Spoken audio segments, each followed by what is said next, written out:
मेरे प्यारे साथियों, स्क्रीन पे जो सवाल नजर आ रहा है, क्या आप उसे सॉल्व करना जानते हैं?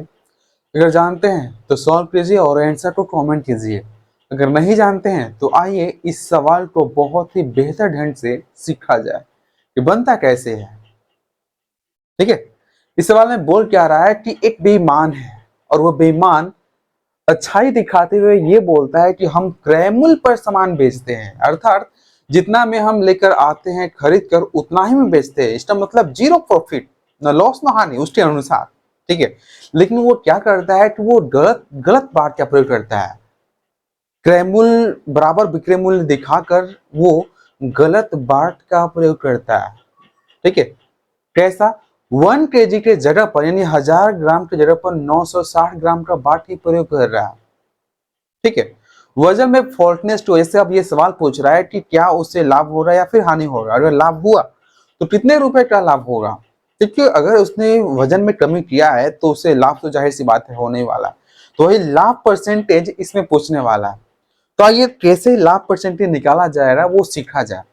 सहूलियत के लिए ये हम मान लेते हैं कि उसने 1000 रुपए में 1000 ग्राम कोई वस्तु खरीदा। 1000 रुपए में 1000 ग्राम।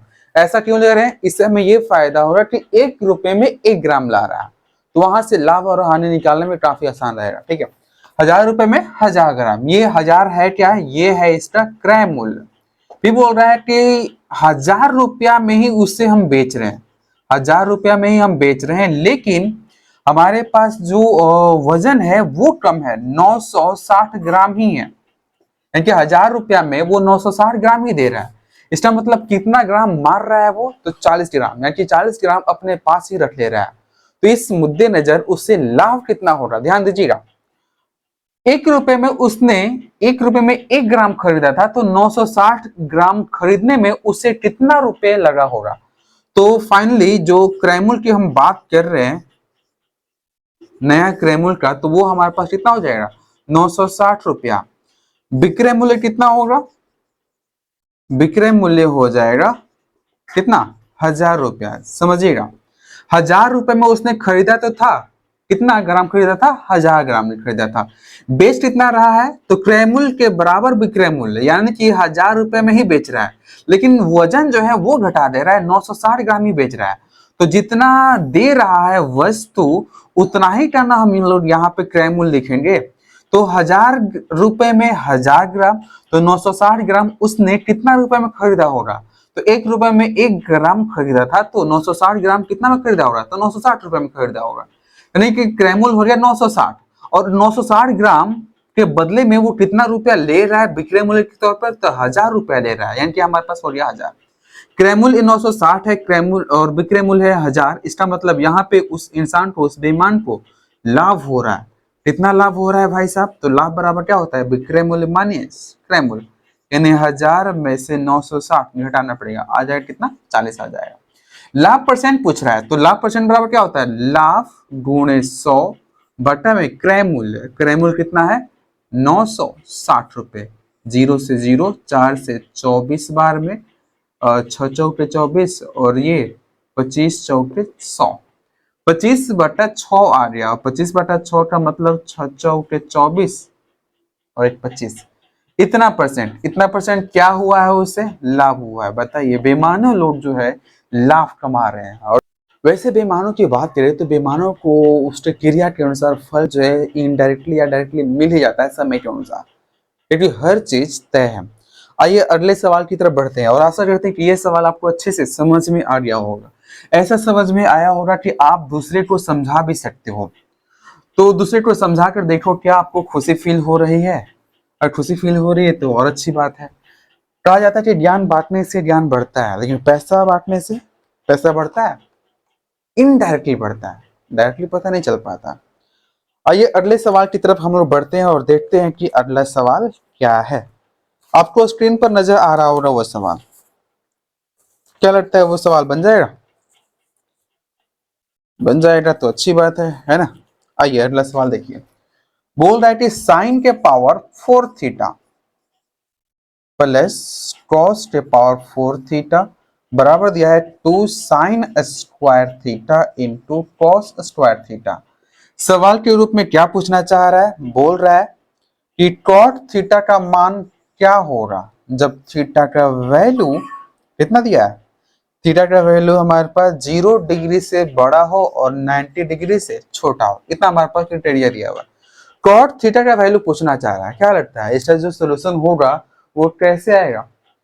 थीटा का वैल्यू बस किसी तरह से पता चल जाए, अगर हमारे पास थीटा का वैल्यू अच्छे से पता चल जाता है तो आराम से ही हम रखेंगे और आराम से आंसर पा लेंगे। तो थीटा को निकालने के लिए हमारे पास यहाँ पे कुछ तथ्य दिया हुआ है, आइए इस पर बात करते हैं।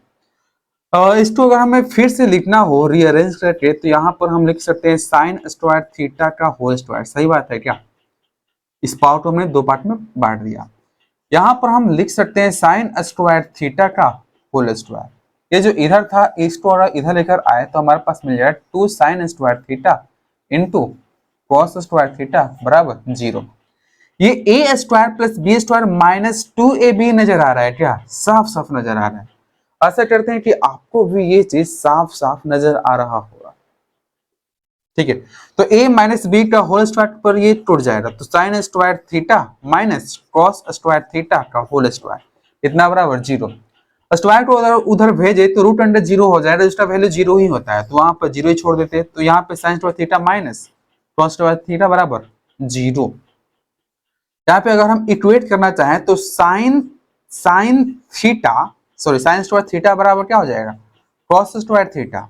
ठीक है, यहाँ पे स्क्वायर से स्क्वायर हम लोग काट देंगे, यहाँ से हमारे पास ये हट जाएगा, उसके बाद बचेगा साइन थीटा बराबर कॉस थीटा। साइन थीटा और कॉस थीटा बराबर है और हमें निकालना है कॉट, तो क्यों ना साइन को यहाँ से इधर ट्रांसफर कर दे। अगर हम यहाँ पे साइन को उधर ले जाएंगे तो यहाँ पे बचेगा 1। न बुझाए तो साइन थीटा में अगर हम 1 से मल्टीप्लाई करें तो कोई दिक्कत वाली बात नहीं है। अब हम साइन को उधर डिवाइड कर रहे हैं तो 1 बराबर कॉस थीटा बटा में साइन थीटा हो जाएगा। तो इस प्रकार से ये हमारे पास होता है कॉट थीटा, तो हमारे पास क्या आ जाएगा? कॉट थीटा बराबर 1। यहाँ पे तो बिना एंगल निकाले ही आंसर आ गया। अगर आप एंगल निकालना चाहते हो तो आप यहाँ भी निकाल सकते हैं। आप देख पा रहे साइन थीटा बराबर कॉस थीटा आ रहा है, तो थीटा के किस वैल्यू पर साइन और कॉस का मान बराबर होता है? तो 45 पे बराबर होता है ना।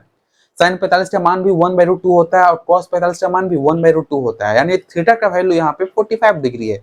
अगर हम यहाँ पे कॉट 45 का मान निकालना चाहे तो वो भी 1 आता है। वैसे यहाँ भी हमारे पास 1 आ ही गया, जो रिक्वायरमेंट था वो पूरी तरह से पूरा हो चुका है। आशा ये भी आपको अच्छे से समझ में आ ही गया होगा। ठीक है, तो इसी तरह के वीडियो के लिए हमारे साथ बने रहें और सीखते रहिए और लोगों को भी सिखाते रहिए। अगर आपको ये वीडियो अच्छा लगा हो तो लाइक करें, शेयर करें, और अगर आप नए हैं इस वीडियो पर, इस चैनल पर, तो सब्सक्राइब करना बिल्कुल भी ना भूलें। तो मिलते हैं अगले वीडियो में नए दमदार क्वेश्चन के साथ। जय हिंद, जय भारत।